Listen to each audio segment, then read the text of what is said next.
Hello everyone, Andrew Martin here, and welcome once again to the BCM Game of the Month.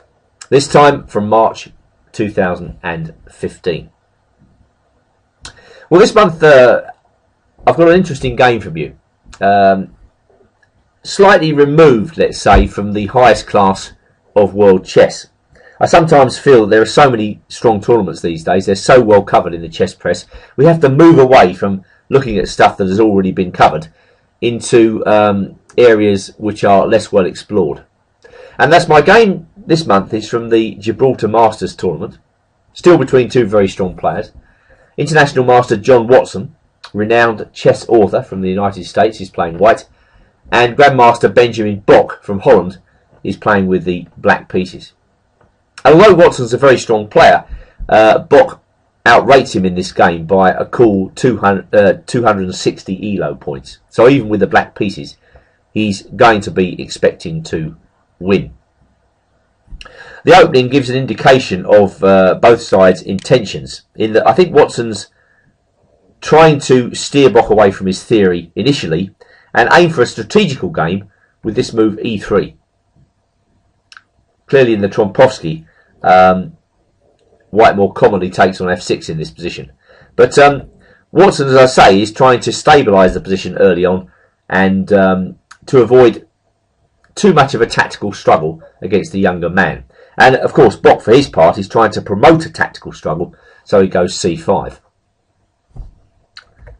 Well, Watson takes on f6. He feels this is a better moment to loosen black's pawn structure because black has played c5. And this makes the d5 pawn slightly easier to attack. Well, knight to c3. From a Trompowski into a Veresov. And one of the things I found very interesting about this game was that it provided an ideal example of a game which shows potential in a position.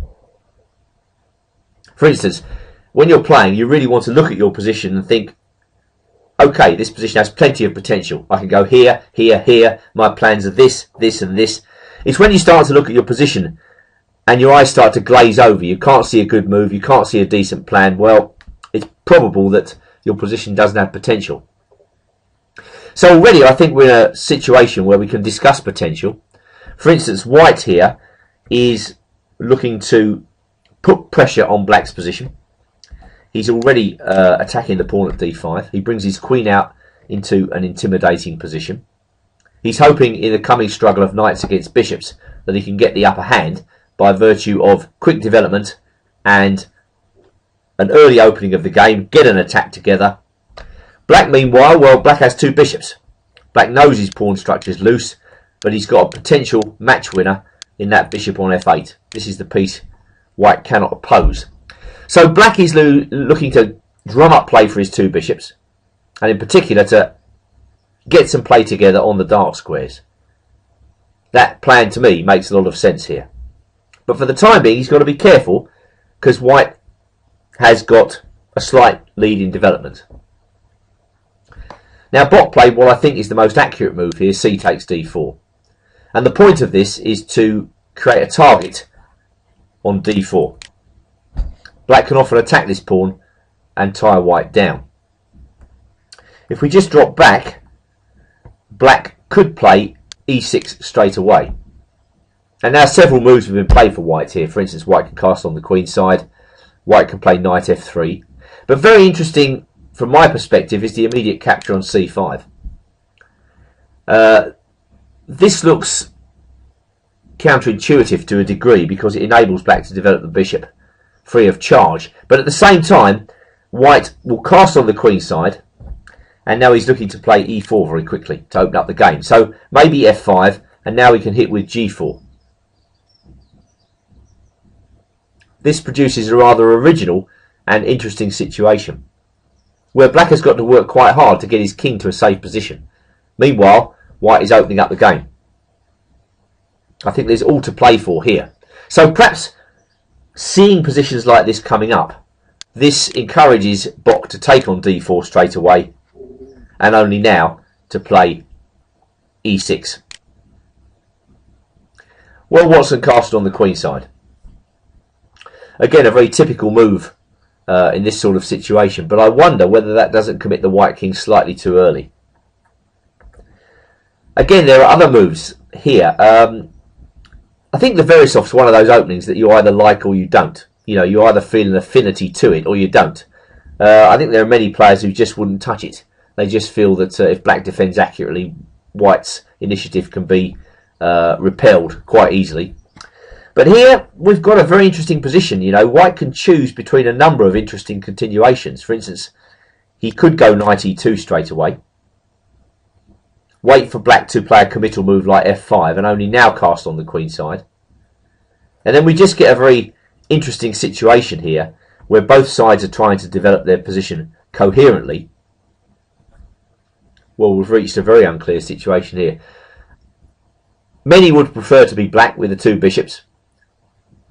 Plenty would prefer to be white with the potential to somehow demolish black's pawn chain in the centre with a sacrifice at the right moment. Going back, knight f3 has also been played. This time with the radical idea of surrendering the second bishop and then castling. Again, a master player would look at this and think, well, this is pretty unclear. Long term, black is better, surely, with the two bishops. But for a while, black has really got to defend very, very carefully indeed. White has every chance of whipping up a really quick attack here with his very fast development. Or, going back to the game itself, well, Watson decided to castle right away. Black played bishop d7 and now comes this knight move to e2. Bok played f5 and now pawn up to h4. Black played queen to f6. Okay, well, I think white's got to be pretty careful here. What he shouldn't do, and this happened in the game Schweiger versus Delchev, Germany 2013, is to play rook h3. Because that allows black to play queen h6 check. I think this is the positional threat white would quite like to avoid. White doesn't really want the queens coming off in this position because I think black's got every chance of making his bishop pair work quite handily here. So white has to avoid that, and that's perhaps why Watson plays king to b1. Also possible is to retreat the queen straight away, and after that I think probably black would cast on the queen side. And now we just get this very interesting struggle of bishop versus knights, with both sides trying to manoeuvre their pieces into good positions. Black plays knight a5, white goes knight f4. Again, whose position do you prefer? Black has ideas of king b8, rook c8, knight c4. White, for his part, can manoeuvre with his knight. He can easily stop a knight coming to c4 with the move b3. This is a pretty unclear situation. Probably I slightly prefer black here. I think it's marginally easier for black to find good moves. But that's not to say that white doesn't have plenty of chances. Well, going back to the game itself, Watson played king to b1. Bok castled on the queen side. That's a fundamental plan here. I mean, quite normal. And now black is looking to drum up some play with moves like king b8 and then rook to c8. Watson played rook h3.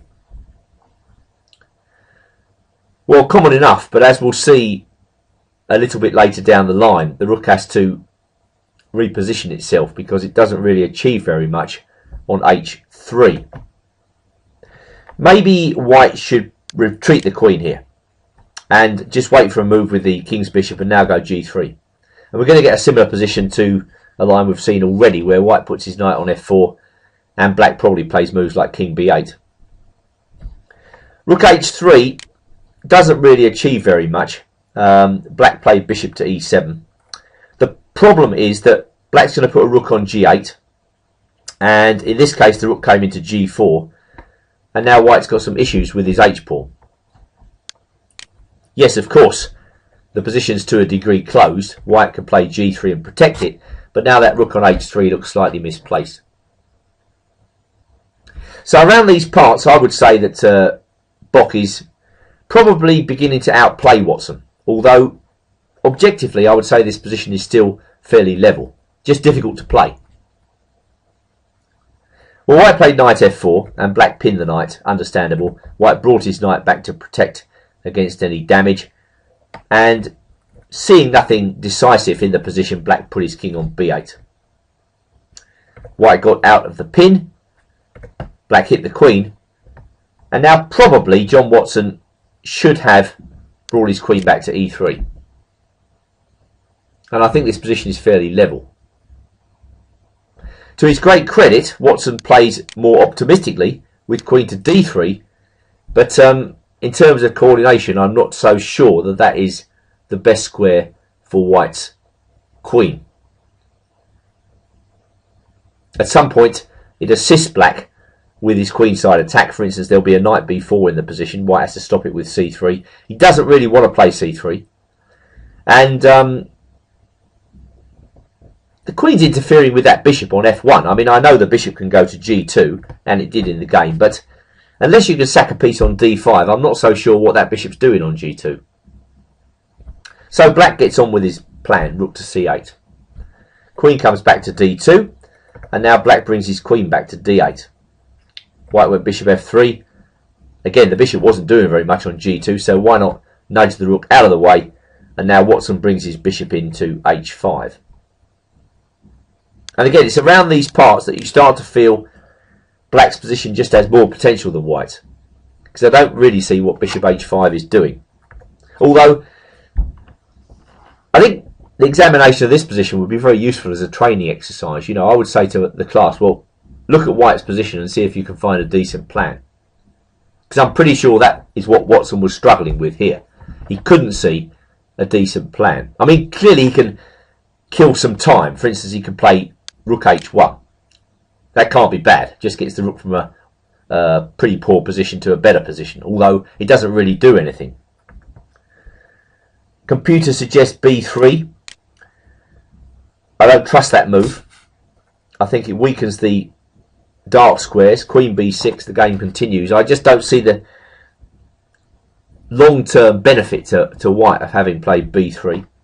So probably this is the issue for White, you know. There's no potential here in the position. There's no way to improve it. There's no real plan. Watson goes bishop h5, a very vague-looking move. Black just protects. He says, right, on with the game. I'm getting on with my plan. I'm going to put that knight in on c4, and you're going to have some issues because of it. It's much easier for Black to marshal his forces against the White king. So now comes a kind of fatal moment in the game with White running out of ideas, running out of a coherent plan. I mean, I don't think his position is that bad. It's just that it lacks improvement potential. You can see Black's building up all the time, and White, for his part, is really struggling to find any plan at all. So Watson went knight f to d3. Black put his bishop in on a4, and after rook f1, knight c4, the kitchen sink was descending on White's king. John Watson played queen e1, and Black played bishop into c2. The bishop came to d1, and now Black played a really crunching move here, bishop to a3. A very nice move, very logical, and a move which consummates Black's attack rather nicely. Now all the Black pieces are attacking, and of course if White takes that bishop on a3, queen b1 is mate. Meanwhile, if he takes the bishop on c2, destruction will follow on b2. So White plays the only move b3, trying to hold things together. Black takes on d3, and after knight takes d3, knight d6 exposes fatal weaknesses in the White camp. White's pawns fixed on dark squares are targets for Black's pieces. And for instance, after knight e5, as happened in the game, again Bok played a very attractive move tactically. Queen takes d4. Very nice indeed. A move with a serious impact. If White takes it, rook c1 is mate. White tried a rather desperate move, g4, and now Black played simple chess, rook takes c3, and this was the last move of the game. White resigned. So a game for me which was very interesting. I mean, notwithstanding the fact the finish was very attractive, it was the way Black was able to build up in the middle game that attracted me to this encounter. The way that White suddenly ran out of ideas, and the way Black was able to improve his position move by move, it seemed to me, until, well, the final decisive combinations. So players of the Veresov have got a little bit of work to do. I think in this variation the struggle is to find an active plan for White and to stick to it, because that's what Watson was unable to do in our featured game.